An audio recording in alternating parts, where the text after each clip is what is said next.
سورۃ المجادلہ شروع ہوگی آج، مدنی سورت ہے، اس کی 22 آیات اور 3 رکوع ہیں۔ بسم اللہ الرحمن الرحیم۔ قد سمع اللہ، بے شک سنا اللہ نے، قولا بات کو، التی اس خاتون کی جو تجادلک بحث کر رہی تھی آپ سے، فی زوجہا اپنے شوہر کے بارے میں، وتشتکی الی اللہ اور شکایت کر رہی تھی اللہ سے، واللہ یسمع تحاورکما، بے شک سن رہا تھا اللہ تم دونوں کے درمیان ہونے والی گفتگو۔ تحاورکما محاورہ کا لفظ آپ اردو میں عام استعمال کرتے ہیں، ہے وورے حور سے ہے ایک دوسرے کی طرف بات کو لوٹانا، تو ڈسکشن کرنا، ٹھیک ہے۔ محاورہ کا لفظ آپ کافی استعمال کرتے ہیں، اس سے آپ کی پہچان میں آئے گا تحاورکما۔ واللہ یسمع تحاورکما، اللہ ان دونوں کی بات چیت ڈسکشن جو ہے تم دونوں کی سن رہا تھا۔ ان اللہ سمیع بصیر، بے شک اللہ خوب سنتا خوب دیکھتا ہے۔ یقیناً اللہ نے سن لی اس خاتون کی بات جو آپ صلی اللہ علیہ وسلم سے اپنے شوہر کے بارے میں ڈسکشن کر رہی تھی اور اللہ سے شکوہ کر رہی تھی۔ اللہ آپ دونوں کی ڈسکشن سن رہا تھا نبی صلی اللہ علیہ وسلم، بے شک اللہ سنتا ہے، اللہ دیکھتا ہے۔ اما عائشہ صدیقہ رضی اللہ تعالیٰ عنہا اس آیت کو پڑھاتی تو کہا کرتی، اللہ کی سماعت کی کیا مثال ہو سکتی ہے کہ ایک کمرے میں بیٹھ کر وہ خاتون نبی کریم صلی اللہ علیہ وسلم سے جو بات کر رہی تھی میں نے نہیں سنی، اور اللہ سبحانہ و تعالیٰ نے 7ویں آسمان پر سن لی۔ تو یہ جو ہمارا عدم اعتماد ہے نا اللہ پر، کہ پتہ نہیں اللہ دعا سنے گا نہیں سنے گا، پتہ نہیں بات مانی جائے گی نہیں مانی جائے گی، یہیں سے شرک اور بدعتوں کی جو ہے نا منبع پھوٹتے ہیں، کہ کوئی شارٹ کٹ ملے، کوئی ہاٹ ڈائلنگ نمبر ملے۔ لیکن یاد رکھیے اللہ ہر بات سنتا ہے اور جواب بھی دیتا ہے، صرف اللہ کے فیصلے کے ظاہر ہونے کے مناسب اوقات ہوتے ہیں جو ہمیں پتہ نہیں ہوتے، تو اللہ پر اعتماد رکھیں۔ چلیے آتے ہیں اپنے موضوع کی طرف۔ الذین، وہ لوگ، یظاہرون منکم من نسائہم، جو زہار کرتے ہیں تم میں سے اپنی بیویوں کے ساتھ، ما ہن امہاتہم، وہ ان کی مائیں نہیں بن جاتی۔ یہ موضوع پہلے بھی آیا ہے، اب تفصیل کے ساتھ آ رہا ہے۔ ان امہاتہم الا اللائی ولدناہم، ان کی مائیں بس وہ عورتیں ہیں جنہوں نے انہیں پیدا کیا، انہیں جنم دیا۔ وَإِنَّهُمْ لَيَقُولُونَ مُنْكَرًا مِنَ الْقَوْلِ وَالزُّورَ، اور یہ بات جو کہتے ہیں وہ لوگ ناپسندیدہ بھی ہے اور جھوٹ بھی ہے۔ وَإِنَّ اللَّهَ لَعَفُوٌّ غَفُورٌ، اللہ بخشنے والا ہے مہربان ہے۔ وَالَّذِينَ يُظَاهِرُونَ مِن نِّسَائِهِمْ، اور جو لوگ اپنی عورتوں کے ساتھ زہار کر بیٹھتے ہیں، ثُمَّ يُعُودُونَ، اور پھر وہ لوٹنا چاہتے ہیں، لِمَا قَالُوا، اس بات کے لیے جو کہہ گزرے، فَتَحْرِيرُ رَقَبَةٍ مِّن قَبْلِ أَن يَتَمَاسَّا، تو ان کے ذمے ہے ایک غلام آزاد کرنا اس سے پہلے کہ وہ ایک دوسرے کو چھوئیں، فزیکل ریلیشن کریں۔ ذالکم توعظون بہ، یہ حکم ہے جس کے ذریعے تمہیں وصیت کی جا رہی ہے، نصیحت کی جا رہی ہے۔ واللہ بما تعملون خبیر، اللہ تمہارے اعمال سے باخبر ہے۔ فمن لم یجد، جس میں اس کی استطاعت نہ ہو، اتنے پیسے نہ ہو کہ غلام آزاد کرے، فصیام شہرین متتابعین، تو اسے مسلسل 2 مہینوں کے روزے رکھنے ہیں، من قبل ان یتماسا، بیوی کو چھونے سے پہلے مسلسل 2 مہینے کے روزے رکھنے ہیں۔ شوہر نے قسم کھائی ہے، شوہر کو رکھنے ہیں 60 روزے رکھنے ہیں بغیر ایک بھی روزہ چھوڑے، بیچ میں چھوڑ دیا تو پھر 0 سے شروع کرنا پڑے گا۔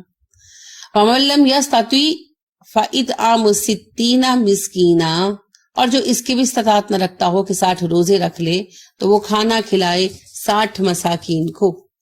ذالکا لتؤمنوا باللہ ورسولہ، تمہیں یہ احکام دیے جا رہے ہیں، رستہ دکھایا جا رہا ہے تاکہ تم اللہ اور رسول پر ایمان لاؤ۔ وتلک حدود اللہ، یہ اللہ کی حدیں ہیں۔ وللکافرین عذاب علیم، اور کافروں کے لیے ہے عذاب علیم۔ یہ زہار کا حکم ہے۔ پہلے بھی میں نے عرض کیا، زہار یہ تھا کہ عرب قسم کھا لیتے کہ جی میری بیوی مجھ پر میری ماں کی طرح ہے، کہ تم مجھ پر ایسی حرام ہے جیسے میری ماں مجھ پر حرام ہے۔ اسے ایک موڈ آف طلاق مانتے، اور اس کی وجہ سے گھر خراب ہوتا ہے۔ تو نبی کریم صلی اللہ علیہ وسلم کے پاس ایک خاتون آئی ان کا نام خولہ بنت مالک بن صالبہ تھا اور ان کے خاوند اوس بن صامت تھے، تو انہوں نے زہار کر لیا۔ اب بہت پریشان ہوئی خولہ رضی اللہ تعالیٰ عنہ، نبی کریم صلی اللہ علیہ وسلم کے پاس آئیں اور آپ صلی اللہ علیہ وسلم سے اس بارے میں بات کی۔ آپ صلی اللہ علیہ وسلم چپ رہے اور وہ آپ سے بحث کرتی نہیں۔ اس وجہ سے یعنی آپ صلی اللہ علیہ وسلم جواب نہیں دے رہے تھے اور وہ آپ صلی اللہ علیہ وسلم سے بحث کر رہی تھی کہ کوئی حل بتا دے، کوئی حل بتا دے، کوئی حل بتا دے۔ اور ایک حدیث میں آتا ہے کہ آپ صلی اللہ علیہ وسلم نے کہا کہ اب آپ عدت کے بعد شادی کر لیجئے گا، تو کہہ لیں کہ 6 سفید بالوں کے ساتھ اب میں دوسرا شوہر ڈھونڈوں گی۔ تو آپ صلی اللہ علیہ وسلم نے جب انہیں کوئی فائنل آنسر نہیں دیا تو انہوں نے اٹھ کر جانے کا ارادہ کیا، اور تبھی یہ وحی آئی اور آپ صلی اللہ علیہ وسلم نے بلوایا اور یہ آیات سنائی، اور اس طرح زہار ختم ہو گیا۔ تو اب دیکھیے کہ زہار کا حکم کیا ہے کہ کوئی یہ قسم کھا لے کہ میری بیوی میرے اوپر میری ماں کی طرح حرام ہے، یا تو ایسے ہے مجھ پر جیسے میری ماں، یا تو میرے لیے میری ماں کی طرح ہے، تو ان قسموں کی کوئی حقیقت نہیں ہے۔ کسی کو ماں کہہ دینے سے کوئی ماں تھوڑی بن جاتی ہے، رشتہ وہی ہے جو حقیقت میں ہوتا ہے۔ لہٰذا اللہ سبحانہ و تعالیٰ نے کیا کہا، لِيَقُولُونَ مُنْكَرًا مِنَ الْقَوْلِ وَالزُّورَ، جو بات وہ کہتے ہیں وہ ناپسندیدہ بھی ہے اور جھوٹ بھی ہے۔ تو ایک جھوٹی بات کہنے سے گناہ تو ہوگا جھوٹ کا، لیکن وہ بات ہو نہیں جائے گی۔ لہٰذا طلاق وغیرہ تو کچھ واقع نہیں ہوتی، البتہ شوہر کے ذمے اس غلط بات کا، اس منکر بات کا گناہ آ جاتا ہے۔ اس کا کفارہ کیا ہے؟ اللہ نے کہا ایک غلام آزاد کرو، پھر بیوی کے ساتھ فزیکل ریلیشن کر سکو گے، اس سے پہلے نہیں۔ اور اگر غلام آزاد نہیں کر سکتے 60 روزے رکھو مسلسل، پھر اس کے بعد بیوی کے پاس جانا۔ اور اگر 60 روزے بھی نہیں رکھ سکتے تو پھر 60 مساکین کو کھانا کھلا دو، ٹھیک ہے؟ تو یہ ہے زہار کا کفارہ۔ جس نے یہ کفارہ ادا کر دیا وہ رجوع کر لے اور اس کی بیوی اس کے لیے جائز ہے، ٹھیک ہے؟ تو یہ زہار کا حکم ہے۔ ہمارے یہاں تو خیر ایسی بات نہیں پائی جاتی، عربوں کا رواج تھا، عربوں میں بھی اب آلموسٹ ختم ہو گیا۔ بہرحال یہ اس کی تلافی کا طریقہ ہے۔ ان الذین یحادون اللہ ورسولہ، بے شک وہ لوگ جو مخالفت کرتے ہیں، الحاد کرتے ہیں اللہ اور رسول کے خلاف، کوبتو ذلیل کیے گئے، کما کبت الذین من قبلہم، جیسا کہ ان سے پہلے لوگ ذلیل کیے جا چکے ہیں، وقد انزلنا آیات بینات، اور ہم نے اتاری ہیں روشن آیتیں۔ جو لوگ اللہ اور رسول کی مخالفت کرتے ہیں وہ اسی طرح ذلیل کیے جا رہے ہیں جس طرح ان سے پہلے لوگ ذلیل کیے جا چکے ہیں، اور ہم نے ان پر روشن دلیلیں اتاری ہیں، یعنی دلیل کے باوجود انکار کر رہے ہیں۔ وَلِلْكَافِرِينَ عَذَابٌ مُهِينٌ، کافروں کے لیے رسوا کر دینے والا عذاب ہے۔ یوم یبعثہم اللہ جمیعا، اور جس دن اٹھائے گا اللہ ان سب کو، فینبئہم بما عملوا، اور بتائے گا انہیں ان کے اعمال کے بارے میں، احصاہ اللہ ونسوہ، گن رکھا ہے اللہ نے اس کو اور وہ اللہ کو بھول چکے ہیں۔ اللہ نے اس قوم کے ایک ایک فرد کو گن رکھا ہے، وہ اللہ کو بھولے ہوئے ہیں۔ واللہ علی کل شیء شہید، اللہ ہر بات پر گواہ ہے۔ الم تر ان اللہ یعلم ما فی السماوات وما فی الارض، ابھی تک انہوں نے اس بات پر غور نہیں کیا کہ اللہ زمین و آسمان کی ہر بات جانتا ہے۔ ما یکون من نجوى ثلاثۃ الا هو رابعهم ولا خمسۃ الا هو سادسهم، اور جب کبھی کوئی سرگوشی کرتے ہیں 3 افراد تو وہ ان میں چوتھا ہوتا ہے، اور 5 افراد تو ان میں چھٹا ہوتا ہے۔ ولا ادنى من ذلك ولا اکثر، اور نہ یہ کہ اس سے کم ہو نہ اس سے زیادہ، یعنی چاہے لوگ اس سے کم ہو یا زیادہ ہو، الا هو معهم اينما كانوا، وہ جہاں بھی ہوتے ہیں اللہ ان کے ساتھ ہوتا ہے۔ یعنی جب بھی ہم کوئی بات کرتے ہیں اللہ ہمارے ساتھ موجود ہے، اللہ ہر وقت ہمارے ساتھ ہے۔ یہ بات مومن کے لیے تو بہت بڑی خوشخبری ہے، اللہ ہر وقت میرے ساتھ ہے۔ ہر خوف سے بے نیاز ہو جاتا ہے انسان، ہر ڈر سے چھوٹ جاتا ہے۔ اور کافر کے لیے اس سے بڑا خطرہ کوئی نہیں کہ اللہ ہر وقت ساتھ ہے۔ تو اللہ کہتے ہیں جب بھی انسان مشورے کرتے ہیں پوشیدہ میں ساتھ ہوتا ہوں۔ ثم ينبئهم بما عملوا يوم القیامہ، پھر میں انہیں ان کے اعمال سے آگاہ کروں گا قیامت کے دن۔ ان اللہ بكل شيء علیم، اللہ ہر بات کا علم رکھنے والا ہے۔ الم تر الى الذین نہوا عن النجوى، کہ آپ نے دیکھا نہیں ان لوگوں کو جنہیں منع کیا گیا تھا سرگوشیاں کرنے سے، ثم یعودون پھر وہ لوٹتے ہیں لما نہوا عنہ اسی بات سے جس سے وہ منع کیے گئے، یتناجون بالاثم اور سرگوشیاں کرتے ہیں گناہ کے ساتھ، والعدوان زیادتی کے ساتھ، ومعصیت الرسول اور رسول اکرم صلی اللہ علیہ وسلم کی نافرمانی میں، وَإِذَا جَاءُوكَ اور جب آتے ہیں آپ کے پاس، حیوکا سلام کرتے ہیں، بِمَا لَمْ يُحَيِّكَ بِهِ اللَّهُ اس طریقے سے جو اللہ نے انہیں نہیں سکھایا سلام کا طریقہ، وَيَقُولُونَ فِي أَنفُسِهِمْ اور کہتے ہیں اپنے نفسوں میں، لَوْلَا يُعَذِّبُنَا اللَّهُ بِمَا نَقُولُ کیوں اللہ ہمیں عذاب نہیں دیتا ہمارے کہے کے باعث۔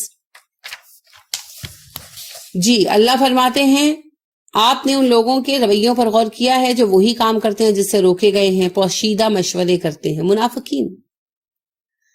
اللہ نے پہلے بھی روکا کہ ایسا مت کرو، تم لوگوں کی حرکتیں تمہارے نفاق میں اضافہ کر رہی ہیں، اپنے مسئلے پر توجہ دو، اپنا علاج کرو، مگر یہ لوگ نہیں مانے اور اللہ فرمانے لگے کہ آپس میں اکٹھے ہوتے ہیں اور پوشیدہ میٹنگز کرتے ہیں۔ یہ میٹنگز گناہ، زیادتی اور نبی کریم صلی اللہ علیہ وسلم کی نافرمانی کے طریقے تلاش کرنے کے بارے میں ہوتی کہ میکسیمم کیا کریں جس سے مسلمانوں کو ستا سکے، نبی کریم صلی اللہ علیہ وسلم کو ستا سکے۔ تو اسی میں انہوں نے پھر ایک چیز یہ طے کی کہ نبی کریم صلی اللہ علیہ وسلم کو ستانے کے لیے، مسلمانوں کو ستانے کے لیے، جب آپ صلی اللہ علیہ وسلم کے گھر کے قریب سے گزرتے تو سلام غلط انداز میں کرتے، مسلمان بھی کرتے، آپ کے گھر کے پاس سے گزرتے مسجد میں، کہ جب آتے آپ حجرے میں ہوتے تو بآواز بلند کہتے السلام علیکہ، ٹھیک ہے، نبی اکرم صلی اللہ علیہ وسلم کو سلام کرتے نا، السلام علیکہ یا نبی، یا السلام علیکہ یا رسول۔ اب منافق کیا کرتے ہیں، سام علیک، السلام علیک نہیں، سام علیک، جس کا مطلب ہے تجھ پر موت آئے۔ آپ صلی اللہ علیہ وسلم جواب میں فرماتے وعلیک، بس مومنوں کو پورا جواب دیتے وعلیکم السلام ورحمۃ اللہ وبرکاتہ، اور اس قسم کو منافقوں کو کیا کہتے وعلیک، تجھ پر بھی وہی جو تو نے کہا۔ تو ایک مرتبہ اما عائشہ صدیقہ رضی اللہ تعالیٰ عنہ کا پیمانہ صبر لبریز ہو گیا، ایک منافق اسی طرح کہہ کر گزرا تو اما عائشہ یعنی ابل پڑی، بول پڑی، کہنے لگی کہ تجھ پر موت آئے، تیرا بیڑا غرق ہو وغیرہ۔ نبی کریم صلی اللہ علیہ وسلم نے کہا کہ عائشہ آپ کو نہیں کہنا چاہیے۔ اما عائشہ صدیقہ رضی اللہ تعالیٰ عنہ نے کہا آپ نے سنا نہیں وہ کیا کہہ کر گیا؟ آپ نے فرمایا ہاں میں نے سنا، اور میں نے اسے جواب میں کہا وعلیک، اس کا کہنا میرے لیے مؤثر نہیں ہوگا مگر میرا کہنا اس کے لیے قبول ہوگا۔ انا للہ و انا الیہ راجعون۔ انسان اپنے اوپر اس سے بڑا ظلم اور کیا کر سکتا ہے کہ نبی کی زبان سے دعا لینے کی بجائے بد دعا لے۔ ساما علیک کا جواب وعلیک، تجھ کو بھی موت آئے، تجھ کو بھی ہلاکت آئے، تو وہ تو قبول ہو گئی نا۔ اللہ اکبر۔ اسی کو اللہ سبحانہ و تعالیٰ نے فرمایا یخادعون اللہ والذین آمنوا وما یخدعون الا انفسهم وما یشعرون۔ دھوکہ اپنے آپ کو دے رہے ہیں، پتہ نہیں ہے انہیں۔ اللہ ہم پر بھی رحم فرمائے اور سب ایسے لوگوں پر رحم فرمائے۔ اچھا اللہ کہتے ہیں آپ کے پاس سے گزرتے ہیں تو غلط سلام کرتے ہیں، ساما علیک کہتے ہیں، اور پھر دل میں کہتے ہیں کہ اگر یہ نبی ہیں تو ہم بدتمیزی کر رہے ہیں تو ہم پر عذاب کیوں نہیں آتا۔ سبحان اللہ، یہ ہے دلوں کا ٹیڑھا پن اور دلوں کی سختی۔ اللہ کہتے ہیں حسبہم جہنم، ان کا ٹھکانہ جہنم ہے، یہ سزا ہے ان کی، یصلونہا، وہ اس میں جھونکے جائیں گے، فبئس المصیر، وہ بدترین ٹھکانہ ہے۔ یا ایھا الذین آمنوا، اے ایمان والو، اذا تناجیتم فلا تتناجوا بالاثم والعدوان ومعصیۃ الرسول وتناجوا بالبر والتقوی۔ اے ایمان والو، جب آپس میں پوشیدہ بات کرو، سرگوشیاں کرو، تو وہ گناہ کی، زیادتی کی اور نبی کریم صلی اللہ علیہ وسلم کی نافرمانی کی نہیں ہونی چاہیے، بلکہ وہ خفیہ میٹنگز ہونی چاہیے نیکی اور تقوی کے لیے۔ یعنی آپس میں مل جل کر یہ پلان کرو کہ ہم کوئی نیکی کیسے کر سکتے ہیں، اس کے ذرائع کہاں سے لا سکتے ہیں، ہم اپنے تقوی کو بڑھانے کے لیے کون سے کام کریں، چلو آپ آؤ مل کر ہم یہ ذکر شروع کرتے ہیں، آؤ مل کر ہم قرآن یاد کرنا شروع کرتے ہیں۔ یہ ایک دوسرے کے ساتھ رازداریاں کرو، برائی پر رازداری نہیں کرنی۔ صحابہ کرام رضی اللہ عنہم علیہم اجمعین تو خیر کرتے ہی نہیں تھے، ہمیں قیامت تک کے لیے حکم دے دیا گیا۔ واتقوا اللہ الذی الیہ تحشرون، اور اللہ سے ڈرو جس کی طرف تم سب اکٹھے کیے جانے والے ہو۔ انما النجوى من الشیطان، بے شک سرگوشیاں شیطان کی طرف سے ہیں۔ لِيَحْزُنَ الَّذِينَ آمَنُوا، تاکہ ایمان والوں کو دکھی کر دے. اسی لیے منع کیا گیا کہ محفل میں بیٹھ کر دو افراد آپس میں سرگوشی نہیں کریں گے. نبی کریم صلی اللہ علیہ وسلم نے فرمایا محفل میں 3 لوگ ہوں تو 2 آپس میں سرگوشی میں بات نہ کریں. وجہ کیا ہے؟ تیسرے کا دل برا ہوگا نا. تو اللہ کہتے ہیں شیطان یہ ذہن میں ڈالتا ہے یہ کانوں میں بات کرنا. وَلَيْسَ بِضَارِّهِمْ شَيْئًا إِلَّا بِإِذْنِ اللَّهِ، حالانکہ کوئی چیز ضرر نہیں پہنچا سکتی، تکلیف نہیں دے سکتی سوائے یہ کہ اللہ کا حکم بھی وہی ہو. پوشیدہ رہ کر سازشیں کر کے بھی کوئی نقصان نہیں دے سکتا کسی کو جب تک اللہ نے بھی یہ فیصلہ نہ کر رکھا ہو کہ یہ نقصان ہوگا. ویسے ایک دفعہ غور کریں کہ جب محفل میں بیٹھے بیٹھے کسی کو بلا کر اس کے کان میں سرگوشی کرتے ہیں تو 99 ٹائمز ان کے 99 ٹائمز کسی کی برائی ہوتی ہے نا. دیکھو اس نے کپڑا کیسا پہنا، فلانے کو دیکھا تھا وہ آئے سے مجھے سلام نہیں کیا. اسی طرح کی بیکار باتیں ہوتی ہیں. اچھا آپ نے کوئی برائی دیکھ بھی لی اور آپ سچے بھی ہیں، چپ کر جائیے، کیا فرق پڑتا ہے؟ کہہ دینے سے وہ ٹل تھوڑی جائے گا. تو یہ چیز ہمیں یاد رکھنی ہے. وَعَلَى اللَّهِ فَلْيَتَوَكَّلِ الْمُؤْمِنُونَ، اور اللہ پر بھروسہ کرنا چاہیے مومنوں کو. یعنی یہ لوگ جو پوشیدہ میٹنگز کرتے ہیں، سازشیں کرتے ہیں، ان کی سرکاری سطح پر تو روک تھام ہوگی اس قسم کی، لیکن اگر یہ لوگ سازش کوئی کر بھی لیں گے تو کامیاب نہیں ہو پائیں گے، بشرطے کہ ہم مومن ہوں اور ہمارا بھروسہ اللہ پر. ہمارا عالم کیا ہے؟ اب کووڈ-19 کے بارے میں عمومی رائے یہی ہے کہ یہ سازش ہے، اور جہاں تک میری ناقص عقل ہے وہ بھی یہی کہتی ہے کہ یہ کوئی حقیقی فتنہ اللہ کی طرف سے نہیں آیا، یہ انسانوں نے انسانوں کو فتنے میں ڈالا. اب اس کے اندر ہم بہت زیادہ متاثر ہوئے. کیوں؟ اللہ پر بھروسہ بھی نہیں ہے اور ایمان کی پختگی بھی نہیں ہے، نہ عزم ہے، نہ توکل ہے، اور نہ مضبوطی ایمان ہے. اس وجہ سے ہم ہل کر رہ گئے، حالانکہ معاملہ تو چھوٹا سا تھا. ویسے ایک اہم بات یہ ہے کہ آج سوچئے کہ اتنے چھوٹے فتنے میں ہمارا یہ حال ہے تو اگر کوئی بڑا فتنہ برپا ہو گیا تو کیا کریں گے؟ اللہ ہمیں ہماری کمزوری دکھا رہے ہیں، لہٰذا کمزوری کو طاقت سے بدل دیجئے، اور طاقت ساری کی ساری اللہ کے دین میں ہے، قرآن و سنت میں. پلٹ آئیے. یا ایھا الذین آمنوا، اے ایمان والو، اذا قیل لکم، جب تم سے کہا جائے تفسحوا، کشادگی پیدا کرو، فی المجالس، مجلسوں میں، فافسحوا، کشادگی پیدا کیا کرو، یفسح اللہ لکم، اللہ تمہارے لیے کشادگی پیدا کر دے گا. اے ایمان والو، جب محفل میں بیٹھے ہو اور تمہیں کہا جائے کہ سمٹ جاؤ، جگہ بناؤ، تو جگہ بنا لیا کرو، اللہ تمہارے لیے کشادگی پیدا کر دے گا. سمجھ گئے؟ ہم لوگ تو اتنے ہٹ دھرم ہو چکے ہیں کہ مسجد میں بیٹھے ہوتے ہیں نا تو ساتھ والے کو جگہ نہیں دیتے، ہے نا ایسے؟ میں کیوں کروں؟ کتنا دل چھوٹا ہو گیا ہمارا. وہ چیز جو ہماری ہے ہی نہیں اور جس کو دینے میں ہمارے پیسے بھی نہیں لگتے، ہم وہ بھی اپنے مومن بھائی سے شیئر نہیں کر سکتے. تو جب بھی جگہ بنانے کے لیے کہا جائے بنانی چاہیے. محفل کے آداب سکھائے جا رہے ہیں. کانوں میں سرگوشیاں نہ کرو، ایک دوسرے کے لیے جگہ بنا لو، تعظیم دو ایک دوسرے کو. وَإِذَا قِيلَ انشُزُوا، جب کہا جائے اٹھو چلے جاؤ، فَانشُزُوا، اٹھ جایا کرو. جب تم سے کہا جائے کہ بھئی اب جائیں تو چلے جایا کرو. ہم کہہ سکتے ہیں کسی کو، سگا بہن بھائی بھی آیا ہو اور ہم تنگ ہو رہے ہوں تو کہہ سکتے ہیں. یعنی آپ کو بھی ایسا اتفاق ہوا ہوگا کہ آپ ٹائم پر سوتے ہیں، ایسے پیارے عزیز بہن بھائی قریبی ایسے آئے کہ ان کی روٹین لیٹ کی ہے، تو وہ پھر اپنی لیٹ روٹین میں ہی جانا اور بیٹھنا اور آنا پسند کرتے ہیں. نہ تو آپ یہ کہہ سکتے ہیں کہ بھئی آپ نے 11 بجے کا ٹائم دیا تھا، 3 بجے کے آپ پہنچے نہیں، آپ کہیں گے لوگوں کا موڈ آف ہو جائے گا. اور نہ ہی آپ یہ کہہ سکتے ہیں کہ بھئی آپ نے دوپہر کا کھانا کھانا تھا تو 2 بجے ظاہر ہے 1:30 بجے 2 بجے کھانا کھا کر 3 بجے تک آپ کو چلا جانا تھا. ہم نے تو یہی سوچا تھا، اب آپ 3 بجے آئے ہیں تو آپ شام کے 6-7 بجے جائیں گے، تو میرے تو کتنے کام رک گئے، جہاں میں جانا تھا چاہتا تھا نہیں جا سکا، یا جو بھی تھا نہیں کر سکا. کہہ نہیں سکتے، کہیں گے تو اگلے ناراض ہو جائیں گے. اللہ کیا کہہ رہے ہیں؟ اللہ کہتے ہیں جب تم کسی کے گھر جاؤ، جب مل کر بیٹھو اور اگلا تمہیں کہے کہ اب چلے جاؤ، چلے جانا چاہیے. دیکھیے یہ باتیں چھوٹی چھوٹی ہیں مگر یہ دلوں میں نا بغض پیدا کر دیتی ہے. آپ دیکھیے جب آپ فیملیز میں دعوتیں کرتے ہیں تو آپ سب سے زیادہ ناپسند کن لوگوں کو کرتے ہیں؟ جو سب سے لیٹ آتے ہیں، کیونکہ کھانا لگ چکا ہوتا ہے، سب لوگوں کو بھوک لگی ہوتی ہے. اب آپ منتظر ہیں جی وہ 2 فیملیز نہیں آئیں، سارے آگے وہ 2 نہیں آئیں، اب وہ آئیں تو لگائیں. اچھا پھر مجبور ہو کر لگا دیتے ہیں. اب لگا دیتے ہیں، سب کھا لیتے ہیں، کھا کے برتن سمیٹ رہے ہوتے ہیں، تب وہ آ جاتے ہیں. پھر سے لگانا پڑتا ہے، مشقت ہے نا اگلے کے لیے، تو ناپسندیدگی تو آئے گی۔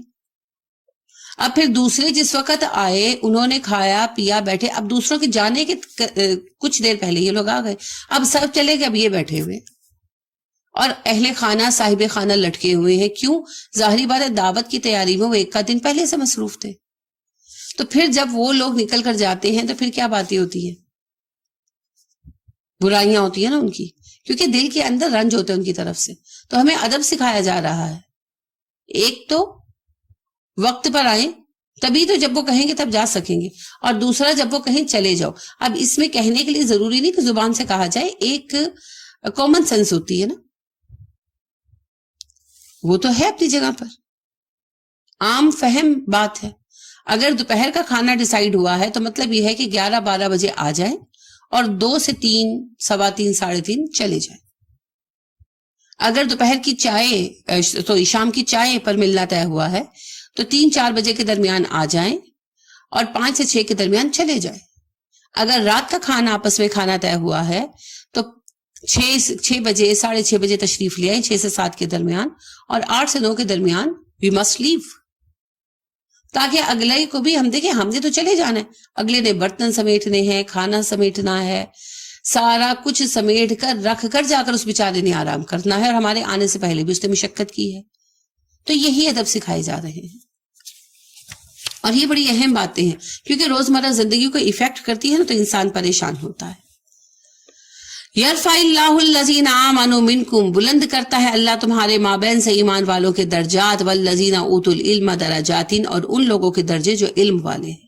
تمہارے مابین سے اللہ ایمان والوں کے اور اہل علم کے درجے بلند کرتا ہے۔ اب یہ تو خطاب ہی ایمان والوں سے ہے، پھر کون سے ایمان والے؟ جن کا ایمان اتنا پختہ ہے کہ وہ حکم مان لیتے ہیں۔ اگر ان سے کہا جائے چلے جاؤ تو ان کا موڈ آف نہیں ہو جاتا کہ کہا تو کہا کیسے، نہیں، ایسے نہیں ہے۔ وہ صرف ایمان لائے نہیں، بات میں باندھنے والے ہیں، بات مان لیتے ہیں اور علم رکھتے ہیں۔ کس بات کا؟ حکم کا۔ پتا ہے کہ اللہ کا حکم ہے کہ جب کہا جائے چلے جاؤ تو چلے جاؤ، یہ حکم ہے۔ اب اس طرح کے احکام، جیسے پہلے استئذان کے موضوع میں میں نے عرض کیا تھا سورہ احزاب میں، کہ آج ہم کسی کو کہہ نہیں سکتے، اللہ سبحانہ و تعالیٰ نے کہا تم دروازے پر آؤ اور اجازت طلب کرو، اگر اجازت نہ دی جائے یا کہا جائے کہ چلے جاؤ تو واپس چلے جاؤ، یہ تمہارے ایمان کے لیے اور تمہارے دلوں کی پاکی کے لیے زیادہ اچھا طریقہ ہے۔ میں نے آپ سے عرض کیا تھا وہ تو چل کر آ کر واپس چلے جانے پر راضی تھے کیونکہ اللہ کا حکم تھا۔ ہمارا حال یہ ہے کہ ہم فون کر کے ایک دوسرے کو اطلاع دیتے ہیں، پوچھتے نہیں ہیں۔ مجھے تو یہ تجربہ ہوا، کئی بار آپ کو بھی ہوا ہوگا کہ فون آیا کسی کا کہ بھئی ہم فلاں لوگ آ رہے ہیں، آپ کہتے ہیں اچھا آپ آج نہ آئیں، آپ کل آ جائیں، پہلے تو اگلے مانتے ہی نہیں، اور دوبارہ اگر وہ مان لیتے ہیں تو وہ اس بات کو مائنڈ کرتے ہیں کہ ہمیں کیوں کہا گیا چلے جانے کے لیے یا کل آنے کے لیے، کیوں کہا گیا۔ تو دراصل وہ اجازت نہیں مانگ رہے ہوتے، وہ اطلاع دے رہے ہوتے ہیں، اور وہ چاہتے ہیں کہ آپ اس اطلاع کو قبول کریں۔ تو یہ مومنوں کا طریقہ نہیں ہے۔ اسی طرح یہاں بھی علم رکھتے ہو نا کہ اللہ کا حکم یہ ہے کہ تمہارے دلوں کی پاکیزگی، تمہارا تقویٰ بڑھے گا اگر تم منع کرنے پر واپس چلے جاؤ گے۔ اور یہاں یہ بتایا جا رہا ہے کہ جب آپ کسی کے گھر گیسٹ آئیں اور آپ کو کہا جائے کہ بھئی اب جانے کا وقت ہو گیا ہے جائیں، یا ایک وہی بات ہے کہ عام فہم کامن سینس کے تحت وہ جانے کا وقت ہے تو اس وقت چلے جائیں، غیر ضروری اگلے کو تکلیف میں نہ ڈالیں، تو یہ اللہ کا دیا ہوا علم ہے۔ اگر ہم جانتے ہوں گے تو عمل کریں گے۔ تو اللہ نے کہا کہ درجے بڑھ جائیں گے، کیا کرنے سے؟ ایک دوسرے کے ساتھ معاملات اچھے کرنے سے۔ اب دیکھیں یہاں جو باتیں ڈسکس ہو رہی ہیں وہ تو محفل کے آداب ہے، مگر ان کو بھی برقرار رکھنے سے درجے بڑھ جائیں گے، لہٰذا ان معاملوں کو ہلکا نہ سمجھا کریں۔ واللہ بما تعملون خبیر، اللہ تمہارے اعمال سے باخبر ہے، جو کچھ تم کرتے ہو اللہ جانتا ہے۔ یا ایھا الذین آمنوا، اے ایمان والو، اذا ناجیتم الرسول، جب تم سرگوشی کرو رسول صلی اللہ علیہ وسلم سے، فقدموا بین یدی نجواکم صدقہ، تو ایسی ذاتی پوشیدہ ڈسکشن کرنے سے پہلے، سرگوشی سے پہلے نبی کریم صلی اللہ علیہ وسلم کے ساتھ آپ کچھ صدقہ کیا کریں۔ اے ایمان والو جب نبی کریم صلی اللہ علیہ وسلم کے ساتھ کوئی سرگوشی کرنا چاہو، کوئی رازداری کی بات کرنا چاہو تو آپ صلی اللہ علیہ وسلم کے پاس آنے سے پہلے صدقہ دو. ذالک خیر لکم واطہر، یہ تمہارے لیے زیادہ اچھا اور زیادہ پاکیزہ ہے. فإن لم تجدوا، اگر تم نہ پاؤ، اپنے پاس پیسے نہ ہو تمہارے، فإن اللہ غفور الرحیم، تو اللہ بخشتا ہے، اللہ مہربان ہے. یعنی نبی کریم صلی اللہ علیہ وسلم سے اگر آ کر آپ پرسنلی ملنا چاہیں مجلس کے علاوہ ہٹ کر، تو پھر پہلے صدقہ پیش کریں، اور اگر پیسے نہ ہوں تو اللہ معاف فرمانے والا ہے. اس سے کیا پتا چلا کہ یہ جو صدقہ ہے یہ نفل ہے. انس رضی اللہ عنہ بیان کرتے ہیں کہ نبی کریم صلی اللہ علیہ وسلم سے لوگ اپنی معمولی باتیں تنہائی میں کرنے کے لیے آ جاتے، رکے رہتے، اور جب لوگ جاتے تو لوگ رک جاتے کہ جی ہمیں آپ سے علیحدگی میں کچھ کہنا ہے. اب آپ خود سوچئے کہ نبی کریم صلی اللہ علیہ وسلم کے گرد کتنے لوگ تھے اور کس طرح مصروف آپ کو ہونا پڑتا ہوگا. اور اس میں منافقین کا بھی حصہ تھا کہ آپ کو ستانے کے لیے کہ آپ آرام نہ کر پائیں، آپ کو پریشانی ہو، دقت ہو، وہ جان بوجھ کر ایسے ہی اوٹ پٹانگ باتوں کے لیے آپ کو روک لیتے اور آپ کے اندر مروت بے تحاشا تھی. لہٰذا آپ صلی اللہ علیہ وسلم منع نہ کرتے. تو اللہ نے جب یہ صدقے کا حکم دیا تو انس رضی اللہ عنہ کہتے ہیں بھیڑ چھٹ گئی کہ لوگوں کا جو کراؤڈ تھا، جو ہر وقت چھوٹی چھوٹی باتیں لے کر آتے تھے، انہوں نے آنا چھوڑ دیا. منافقین تو بالکل ہی بھاگ گئے ہوں گے نا. اور اللہ نے کہا کہ یہ تمہارے لیے مستحب ہے، کرو تو بہت اچھا ہے، نہ کرو تو گناہ نہیں ہوگا. یہ تمہارے حق میں اچھا ہے کیونکہ اس سے تمہاری ہی جو کمزور ساتھیوں کی جماعت ہے، یعنی مساکین ہیں، ان کا فائدہ ہوگا. اور پاکیزہ اس لیے ہے کہ مال کی محبت دل سے نکلے گی، اور اچھا کام ہے، تقویٰ کا کام ہے، تو تقویٰ کا لیول بڑھے گا. تو اللہ سبحانہ و تعالیٰ نے کتنا خوبصورت راستہ نکالا. مومن تو کوئی بات کرنے کے لیے آتے تھے، بعض اوقات غیر ضروری بات بھی کر لیتے ہوں گے نادانی میں، کہ چھوٹی چھوٹی بات کے لیے رک جاتے ہوں گے، ایسا ہو سکتا ہے. لیکن منافقوں نے اسے کھیل بنا لیا تھا، تو پھر اللہ نے ایسا راستہ نکالا، پھر اپنے مال کی محبت میں دبک کر بیٹھ گئے منافق. تو اللہ جو ہے وہ مسبب الاسباب ہے. اللہ ورکس ان مسٹیریس ویز. اشفقتم، کیا ڈر گئے تم، ان تقدموا بین یدی نجواکم صدقات، کہ تم آگے پیش کرو پہلے اپنی سرگوشیوں سے صدقہ. کیا ہوا؟ تم ڈر گئے اس بات سے کہ رازداری کی بات کرنے سے پہلے صدقہ دو. فَإِذْ لَمْ تَفْعَلُوا، پھر جب تم ایسا نہ کرو، وَتَابَ اللَّهُ عَلَيْكُمْ، جبکہ اللہ تم پر مہربان ہو چکا، فَأَقِیمُوا الصَّلَاةَ، نماز قائم کرو، وَآتُوا الزَّکَاةَ، زکوٰۃ دو، وَأَطِیعُوا اللَّهَ وَرَسُولَهُ، اللہ اور رسول کی اطاعت کرو، وَاللَّهُ خَبِیرٌ بِمَا تَعْمَلُونَ، اللہ تمہارے اعمال سے باخبر ہے. یعنی مال کی محبت کچھ عجیب سی چیز ہے نا، اور تنگ دستی بھی تھی اس وقت میں. تو اللہ نے کہا یہ حکم سن کر کہ نبی کریم صلی اللہ علیہ وسلم سے علیحدگی میں ملنے سے پہلے تمہیں صدقہ دینا ہوگا، گھبرا گئے ہو. اچھا، اگر تم سے ایسا نہیں ہوتا تو اللہ جو کہ تم پر بہت مہربان ہے تو تمہیں حل بتا رہا ہے.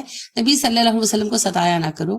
صحابہ تو بالکل بھی نہیں کرتے تھے، مگر یہ غیر خیالی چیزیں ہو جاتی ہیں نا.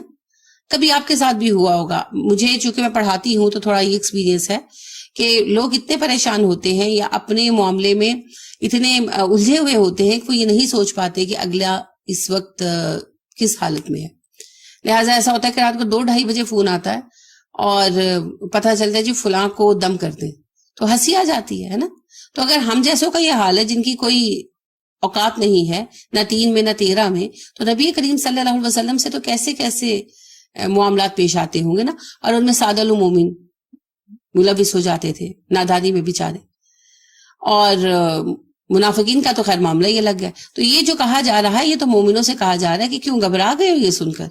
تو کوئی بات نہیں، اللہ تم پر مہربان ہے، تمہیں حل بتاتا ہے. نبی کریم صلی اللہ علیہ وسلم کو ہر وقت پریشان کرنے کی بجائے نماز قائم کرو، زکوٰۃ ادا کرو، اللہ اور رسول کی پیروی کرو. اللہ خود دیکھ لے گا کہ تم کیا کر رہے ہو اور تمہارے معاملات بھی درست کر دے گا انشاءاللہ. واللہ خبیر بما تعملون، اللہ تمہارے معاملات سے باخبر ہے. اچھا، یہ تنہائی میں ملنے کے لیے ہے. محفل میں یعنی آپ صلی اللہ علیہ وسلم کی آلریڈی 2 کلاسز ہوتی تھی. ایک فجر کے بعد آپ صلی اللہ علیہ وسلم اشراق پڑھ کے گھر آتے، تھوڑا بہت ناشتہ جو میسر ہوتا کرتے اور پھر چلے جاتے، اور پھر ظہر کے وقت تک آپ صلی اللہ علیہ وسلم پڑھاتے. پھر اس کے بعد عصر کے بعد جو ہے مغرب تک ایک جماعت چلتی، پھر عشاء کے بعد بھی آپ صلی اللہ علیہ وسلم کچھ دیر بیٹھتے.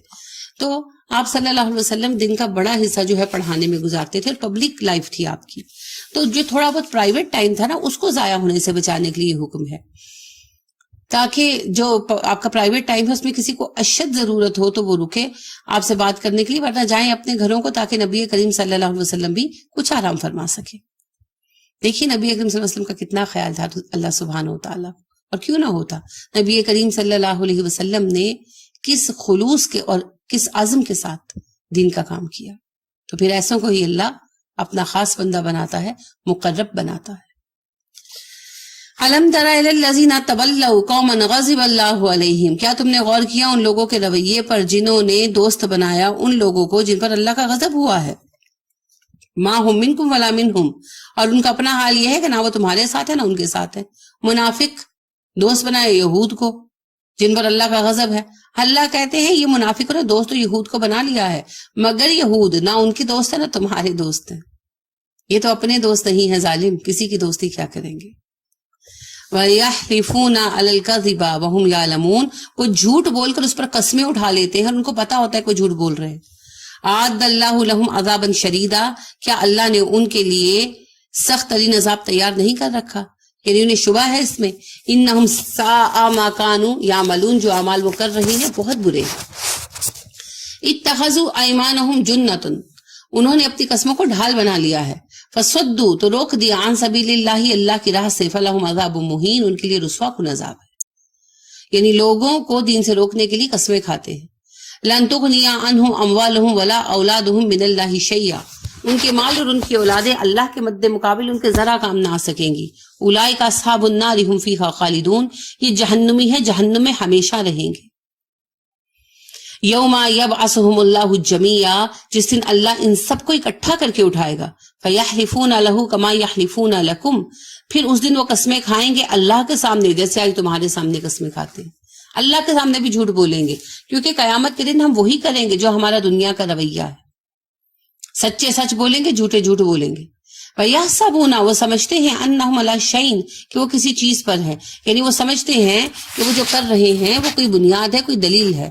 أَلَا إِنَّهُمْ هُمُ الْكَاذِبُونَ، خبردار یاد رکھنا یہ جھوٹے ہیں، یہ جھوٹے ہیں، یہ ٹھیک لوگ نہیں ہیں۔ تو ان لوگوں کو دوست بنانا جن سے اللہ ناراض ہے اور جھوٹ کو اپنی زندگی کی بنیاد بنانا منافقت کی بڑی نشانیوں میں سے ہے، اور ایسوں کے لیے پھر عذاب ہے۔ تو ہمیں دیکھنا ہے کہ کہیں اس مرض کی